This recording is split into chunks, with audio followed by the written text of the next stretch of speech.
So I did not know Tom until Brian over here introduced him to me by email. And then I heard about Tom working on it. And I was just like, oh my God, we have got to get this guy down here. And so we were lucky enough to snag him. But then surprise, I picked Tom up at the airport and we're sitting there and talking for about 15 minutes. And I'm like, this guy is a absolute wealth of information. And so it's really my privilege to introduce Tom White. He's a rail consultant and he's here to talk to us about some really critical issues and how this conference is about moving forward. And this is going to be a proposal for really moving forward with access to the rail. So go ahead, Tom.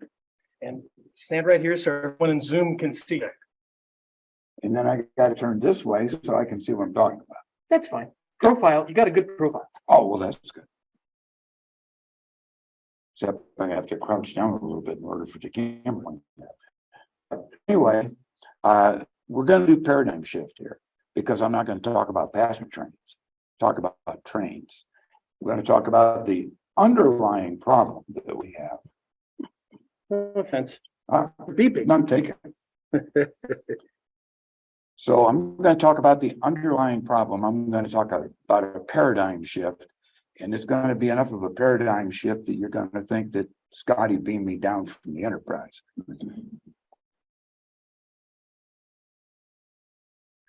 Bottom, the logo on the bottom is an organization that I co-founded.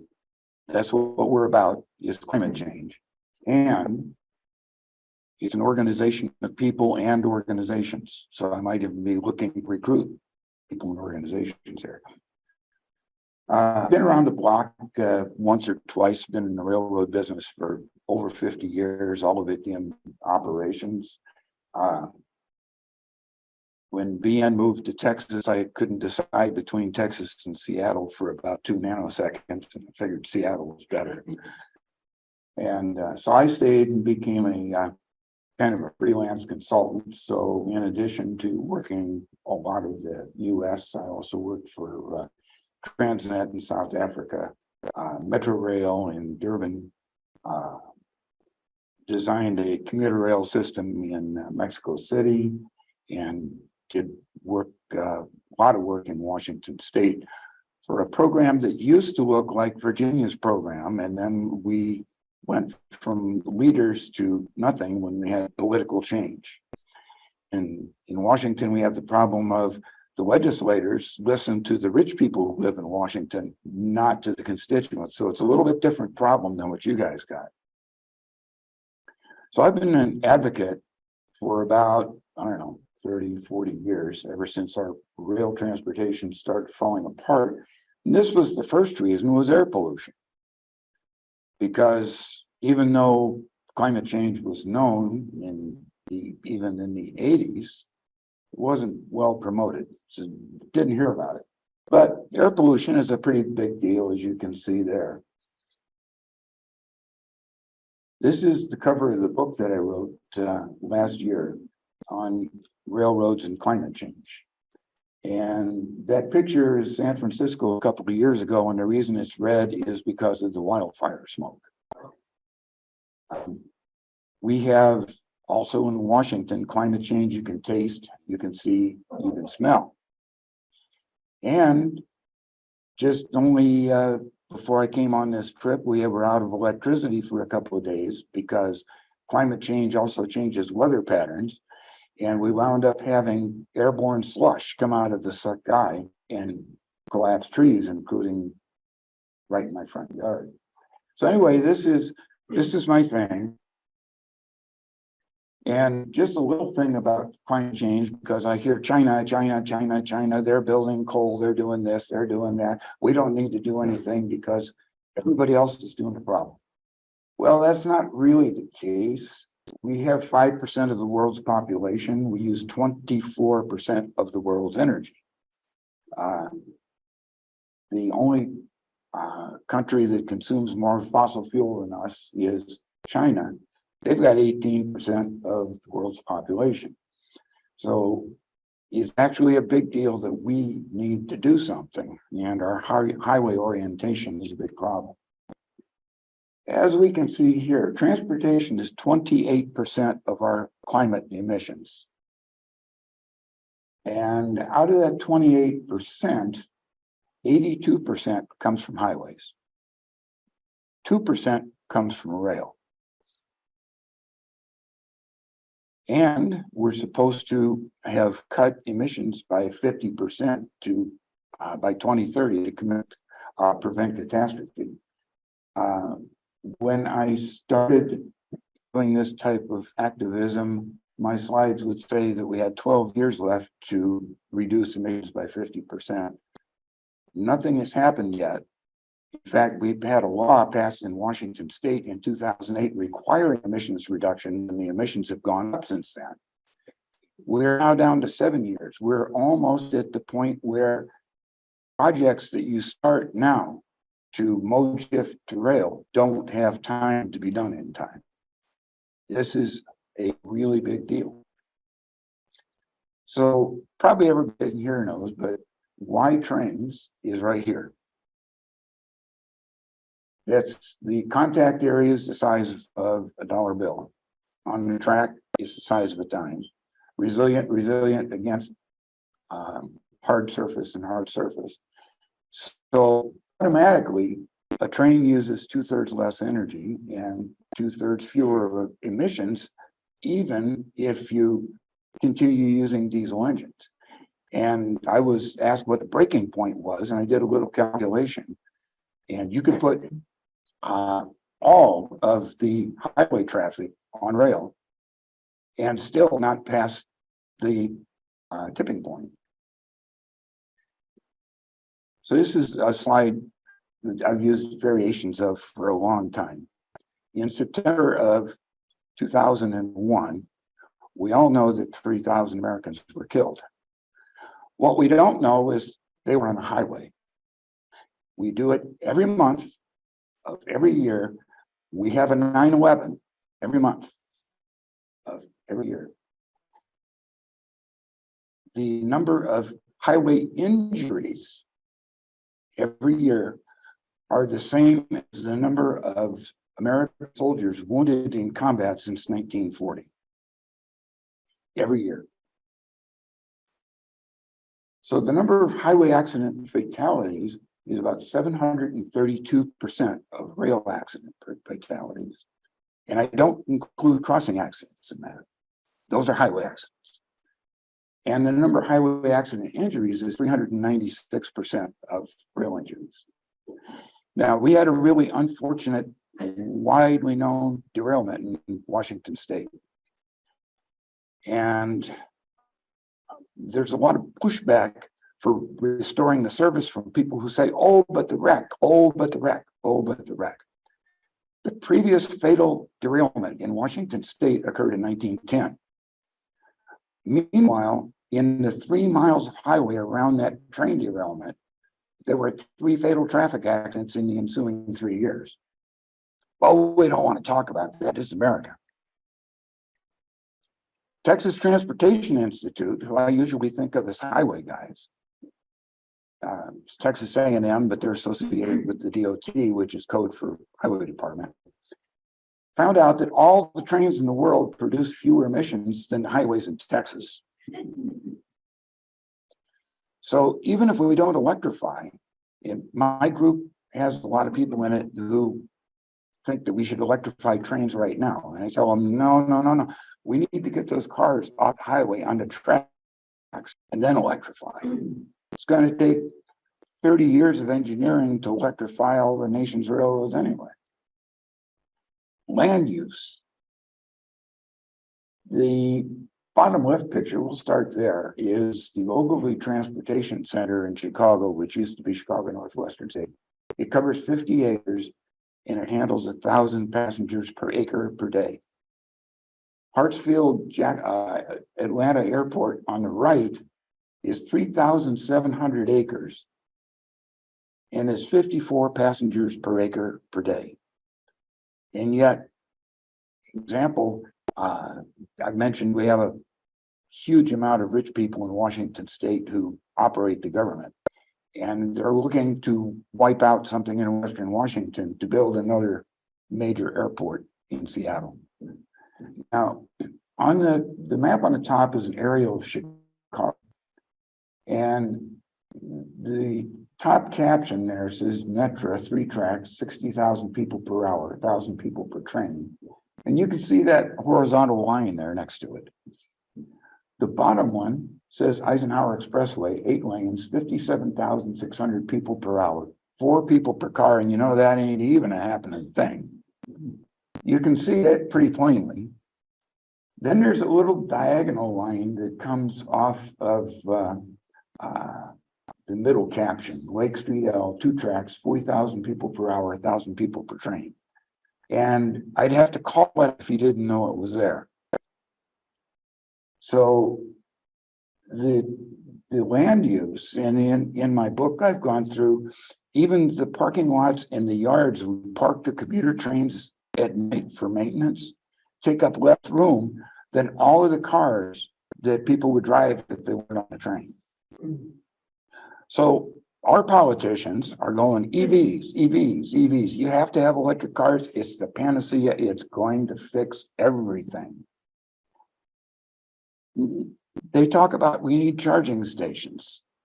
Well, I did a little calculation of converting highway fuel to electric power for all these EVs. So we need, in order to do this, just to power all the EVs, 83 dams the size of Grand Coulee in Washington, which is the largest hydropower dam in the United States. Of course, you can't do that. You could build 292,000 wind turbines. Now that doesn't take care of electrifying all the natural gas usage and heating and all that. You need more for that. Or 7,600 miles of solar panels. So I suppose you could just pave like Nevada and Utah with solar panels and operate everybody's electric car. Don't worry, the platoon trucks are going to come and take over. We won't need trains anyway. Well, all of these things are being promoted by the people who intend to get rich, promoting them. That goes for the EVs, that goes for the robo trucks and the platoon trucks. They're dangerous. Just it's hard enough to drive around the human drivers of semis on the road. And you get a platoon of trucks, and let's say you're in the left lane and you need to get off at the next exit. It's either dangerous or you don't get off at the next exit. There's the traffic problem because you're going to not be able to pass these platoons of trucks in a lot of cases. There's the weather. Just picture robo trucks chaining up. Then there's the highway setup. And this is important. This is where the rich guys who are promoting this want us to pay to make them rich. Mercedes-Benz had a demo self-driving truck come to the Port of Los Angeles. I don't know, it's been a decade ago. And the self-driving truck went about 100 feet down the road and stopped. And the VIPs that were being demonstrated to wanted to know what the problem was. And the guy from Benz said, well, it's confused because your roadway is so bad, it doesn't know where to go. Now, we got a lot of places where the real intelligence of humans, you're driving and the roadway markings are so bad, you don't know where to go, but you can figure it out. And the AI is not going to figure it out. It's been demonstrated. There's also the setup, because these things are going to work on GPS mapping, which means every day somebody is going to have to update the GPS maps with all the roadway work, all the lane outages. There was a demo taxi service in, I think it was maybe in Phoenix, that it has self-driving taxi. And it encountered on a 4-lane road a lane outage and a blockage, and it didn't know what to do. And all the other cars were passing it and going in the left lane. And if an EV auto car could cry, it would be sitting there and crying because it was lost. One afternoon, a couple of years ago, I was coming west on I-90 down Snoqualmie Pass, and there's a place where the westbound lane goes down one side of the canyon and the eastbound lane comes up the other side of the canyon, and they're probably half a mile apart. And the westbound set lines was out of service, and they put up Jersey barriers and they split the eastbound side. I went through the crossover and I'm coming down what the GPS thought was against the current of traffic. And there's red lights flashing on the GPS. Wrong way, go back, wrong way, go back. So what's automated vehicle gonna do? Sit there and cry? I don't know. And then the other little minor thing that they're gonna want us to pay for is the weight limits on trucks are supposed to be to preserve the pavement, which their truck guys don't like. So the batteries are going to subtract from the amount of payload they can take. So you can expect the trucking industry to want a higher weight limit on trucks to make up for the batteries that they're going to have to carry. Then we come to the American railroad industry, because that's what it's all about. And we are the best. And if you don't believe it, ask the Association of American Railroads, and they will tell you. And what they'll tell you is we handle more ton miles than anybody else. This makes sense. You saw the map earlier. We have the largest rail network in the world. We're also the third largest land area in the world, the third greatest population, the largest route miles, as I just mentioned.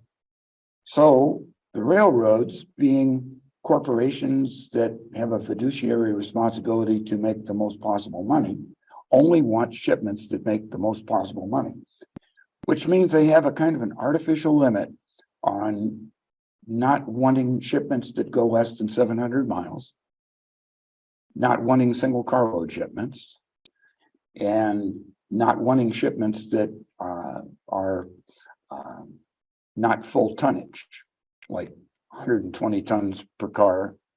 If you want to ship flat screen TVs, if you're not doing it in international containers, in a whole train load, you're going to get opposition. So it only makes sense that if you pick out ton miles as the measurement to make us the best, yeah, that's easy. We got a lot of tons, we got a lot of miles. So if you limit your traffic to a lot of tons and a lot of miles, then that's all well and good. You can do it. But here is kind of a problem in our system. And that is that the railroads are common carriers. They're required to accept any shipment non-discriminatorily. They do. If you want to ship one car of barley from Eastern Washington to the port, first thing they do is, we'll find you an empty car, maybe a couple, 3 weeks. There aren't around any around there now. And oh, by the way, it'll be $12,000 to take it to Portland. It'll take 4 weeks. They push the traffic to the trucks without ever saying, use a truck. And they're meeting their obligations as a common carrier because of the fact that they didn't refuse it. So even though the STBs, making some noise about common carrier obligations, and some of my activist colleagues are making the same kind of thing, it's the wrong avenue. So in the real world, if you measure by weight, which is stuff the railroad industry loves, trains carry 9.3% of the freight. Trucks got 71.5%, and it's a gift from the railroad industry. Measured by value, stuff that needs to be someplace at a particular time, which the railroad industry isn't good at, doesn't like, and lightweight, which the railroad doesn't like. Trains carry 1.4% of the shipments, and that would be the full container loads of stuff coming from overseas on transcontinental trains. Trucks carry 73%. And of course, we're the worst in the world. I mean, there's no other way about it in passenger service. I spent a lot of time researching punctuality, and our Amtrak's best system-wide punctuality is approximately the same as the worst I could find in Europe.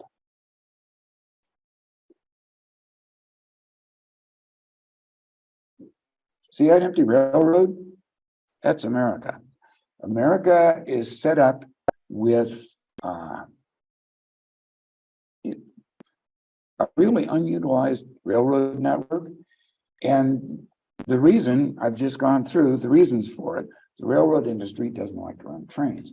So when you measure us according to how well we use our railroad infrastructure, when you measure train miles per mile of track, we're 40th. We're last in the developed world, we call it. We're 40th. Mozambique does better than us.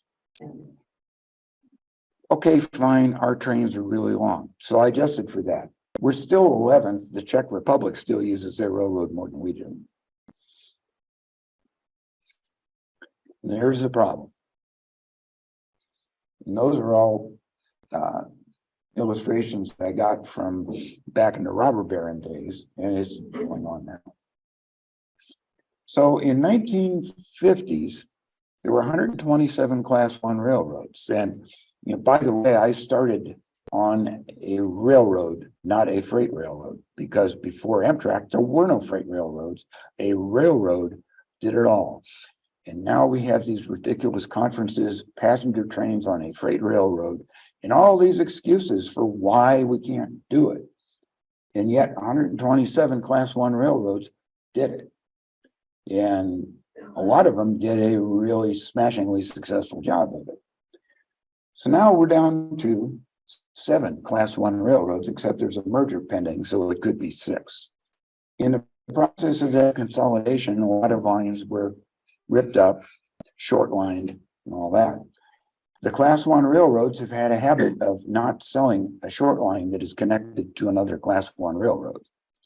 Union Pacific went as far during the early 90s, I believe it was, as destroying the grade for a railroad they abandoned to ensure that nobody would put a track bank on it again. So is it anti-competitive? Our government doesn't see it that way. A lot of my activism colleagues want nationalization. U.S. railroads were nationalized twice. Once during the Civil War, which was an interesting situation because the nationalization actually took place. The railroad industry at the time was doing pretty much what the railroad industry is doing now. Once they had your shipment and your money, they really didn't care when your shipment got there, and it was kind of making a difference to the Union Army. And so Lincoln threatened, and actually they formed a U.S. military railroad with congressional authority to take over the operation of any railroad. It didn't take too long for the railroad industry to start delivering the military shipments on time. So most of what that did was to take over the operation of Confederacy railroads. Then in 1917, Wilson nationalized the U.S. railroad network with the U.S. Railroad Administration. The reason was they were worried that the railroads couldn't support the war effort. Part of the reason the railroads couldn't support the war effort was because they were crippled by the over-regulation of the Interstate Commerce Commission. Just in the period before that, there had been a lot of bankruptcies. There had been a stock market collapse, all related to the ICC. But they weren't nationalized. We have a little thing in this paper up here, the Constitution, that the libertarians tell us that we don't follow, that says that the government can't just take property. If they did that, somebody would be screaming socialist and Stalin and all that. The government has to pay for the property. And the government could use eminent domain, not a problem. The only thing eminent domain does is forces you to sell your property. I could come to you and you could tell me, I don't want to sell this piece of land in front of your railroad track. And that's it, I can't buy it. Eminent domain says, I can take your land, but I got to pay you for it, and it has to be fair market value. There was two other different approaches to nationalization. After the government killed all of the Northeast railroads almost in one swipe, they formed Conrail, which was a government-owned corporation. And they formed, of course, Amtrak, which is a government-owned corporation, except that the Class I railroads own a chunk of it. This isn't hard to do when you're starting at scrap value. The government didn't have to come up with a whole ton of money to do Conrail or Amtrak. It was a matter of taking it over and starting from scratch, but they didn't have to pay a lot for what they did. So that's a good approach if you're starting at scrap value. But if we go to the not starting at scrap value, the litigation for determining the fair market value of the entire US rail network is, and I see the lawyer in the crowd is chuckling at that, there will be generations of lawyers. Their children, their grandchildren will still be litigating that same case, and we will get nothing. Norfolk Southern wants to buy the Cincinnati, New Orleans, and Texas Pacific, done by the city of Cincinnati. So I just did a real quick calculation on the amount that they're offering for 336 miles of railroad. And the nominal figure for the US rail network comes out to about $1 trillion. Now, we don't have a problem in taking over little countries to get their oil with $1 trillion. But buying a railroad, that would, after people on the left and their progeny get done litigating the value, then we'll have generations of people in Congress who will be debating over finding $1 trillion or more to buy the railroads. So looking across the Atlantic, where they run a lot of trains and the trains are on time and stuff like that, we get to the European Union, who had a problem. Most of the European railroads were nationalized a long time ago. The reason they were nationalized was governments figured out rail transportation was way too valuable to trust to capitalism. And so they nationalized railroads. Well, we get into the 90s and they discovered a problem. And that is that a government-owned monopoly is just as bad as a privately owned monopoly. So they said, we have to figure out how to get around the government-owned monopoly thing. So they did a reform program that turned into EC, European Commission law. This is the arrangement that we have now. And you have the railroad company. They have exclusive right to the track. You tell them you want to run a train, answer is no, or bring a lot of money, or like BNSF did to the North Star commuter service. They said, no, you don't hire experts to help determine what infrastructure you need. You give us this unit train load of money, and we will determine if we need anything, and what we need, and when we need it. And we guarantee your trains will be on time 98% of the time. They did the same agreement to Sound Transit in Seattle too.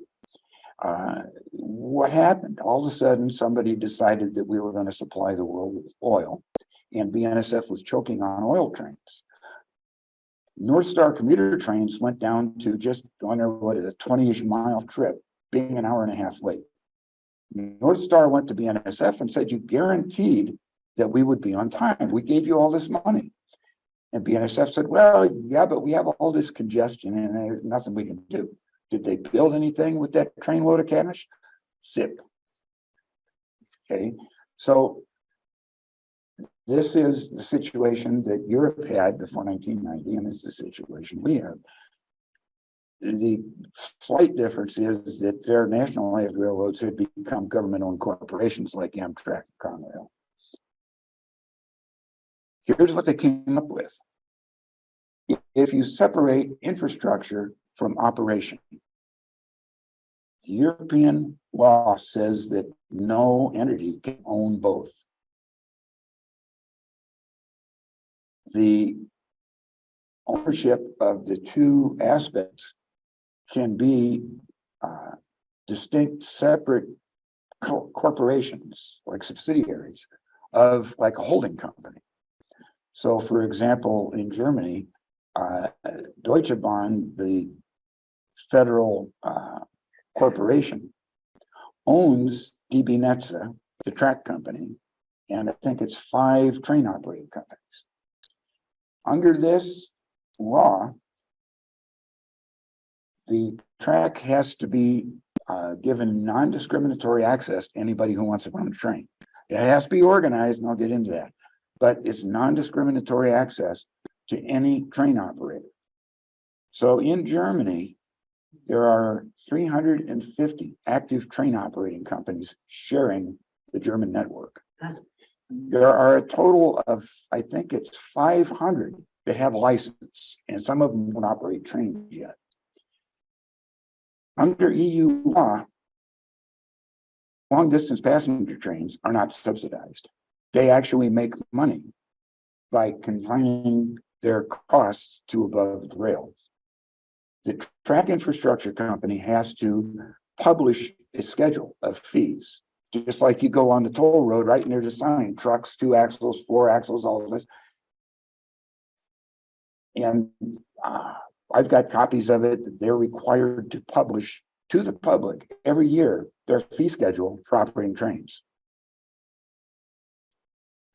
So how do you do that with American businesses? Well, here we got on the left the edifice of the American Railroad Company. Here we got on the right the way to do it, the way that they did in Europe. The railroad holding company gets to keep their property. That's a big part of this. Nobody loses property. And as a benefit, we've got all this empty railroad they can be collecting money on. So you split off infrastructure company and 1 train operating companies. But it won't work without proper infrastructure management, and that includes the nationalization people think will fix it. An infrastructure manager in the Berlin Control Center told me his job was to maximize the number of trains he could squeeze into their railroad, because his railroad, working for the infrastructure company, made its money by selling space on the track. So they actively look for people to run trains. Any U.S. railroad manager will tell you, my job is to minimize the number of trains. They even have a metric called train starts. And that metric is examined if the number of train starts go up. They look for who's at fault. Now, this is a little technical. It's a string line graph that is distance on the horizontal axis and time on axis and the time on the vertical. And this is the standard language of railroad operation. So each diagonal line represents a train. If it's vertical, the train is stopped. So US railroads operate randomly because it's easy. They just decide, I'm going to run a train now, and they run the train. It doesn't make any difference if it has a place to go or a way to get there, they run the train. This is part of your trouble with Amtrak not being on time. So I just did this little example that's just 60 miles of track with the service plan, which is the kind of like the format for a schedule when you want to run trains. And then I did 5 variations, just randomly moving the trains in time.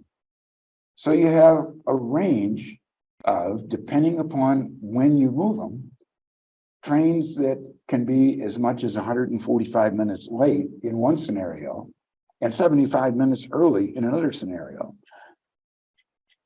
Put this on a nationwide scale, This is the debacle of American railroad transportation. And we have an empty railroad. So what we have is thousands of miles of empty railroad and places with congestion because all these trains pile up with nowhere to go. This is actual life.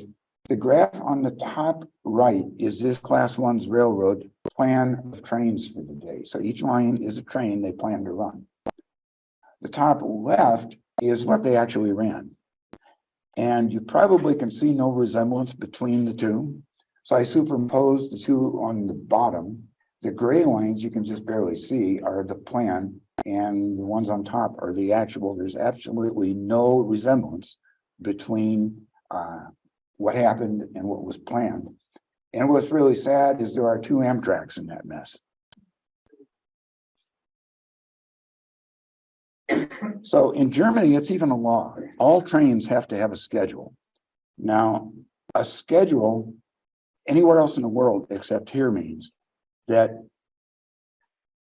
it's a reservation for track resources.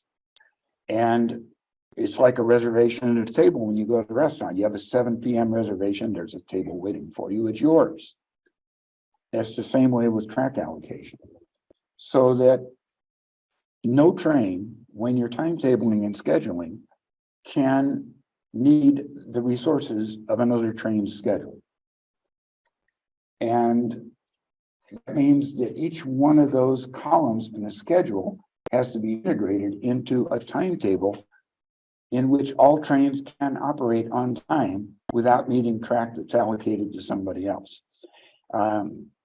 This is not the case at all in what freight railroads call schedule, which, by the way, precision scheduled railroading has nothing to do with precision or schedule or railroading. But even Amtrak schedules are done kind of in the American way, so that, for example, the Empire Builder. If the Empire Builder trains were to run to the timetable, there's no allocation for the time it takes for the eastbound to meet the westbound in Montana, even though it's what dispatchers call a standoff meet. One of them always has to wait for the other, but it's not written into the timetable. You add some time and everything's good. Our whole system is that way. So if you're doing actual scheduling and timetabling, you have to allocate track for every predictable event. So in this one, distance is horizontal and time is vertical. I've got blue where each place where one train encounters another. At that point, there has to be two tracks. The red circles are where one train needs to pass another one. Of course, you need two tracks. The big circle, the green one, represents one place where there's meeting opposing trains and passing, overtaking, all occurring in the same place. You can't run an on-time railroad unless you know these things. One of the things that opponents say is, well, we're tied to a timetable. We're tied, you can't predict months in advance.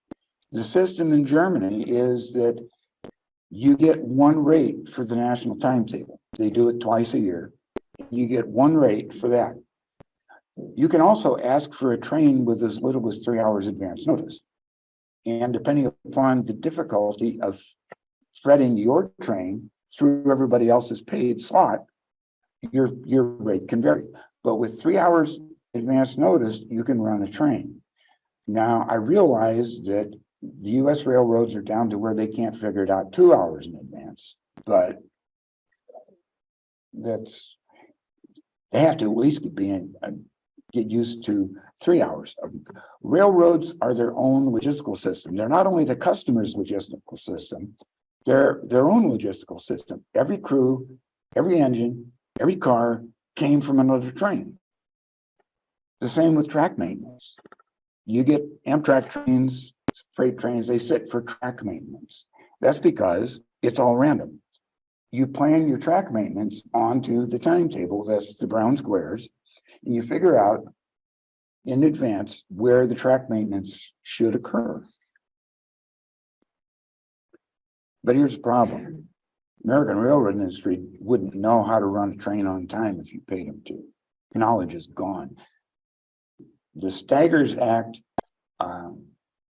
fixed railroad corporations and destroyed rail transportation. So basically, they've jettisoned everything that they know about how to run a railroad.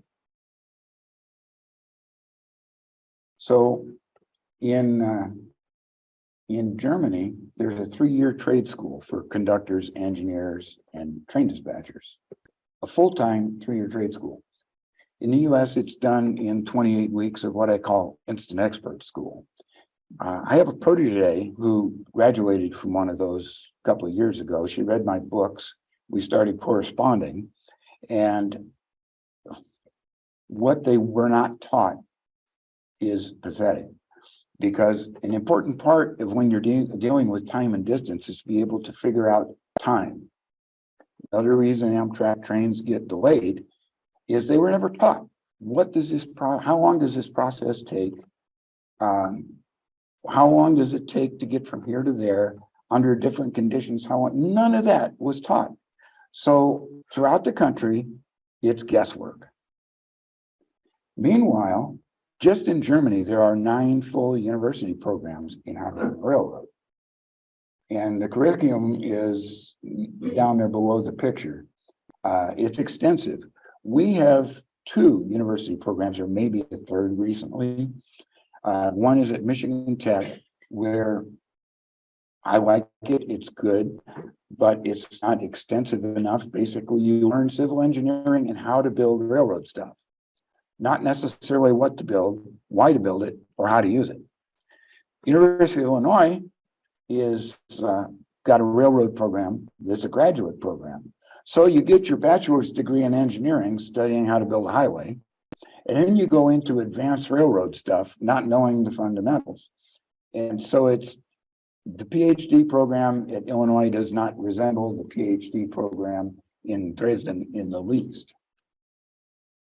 Now, all this stuff we can't do. We're Americans. We start every sentence with we can't. I worked for the BNOCT Railroad in Chicago. Chicago had a unique arrangement of the Chicago switching district, where any railroad that was fully contained within the Chicago switching district, a terminal railroad, was authorized to make some extra charges for their services. Like back when I worked there, it was $47 a car to handle another railroad's car between 2 points, things like that. We were an open access railroad.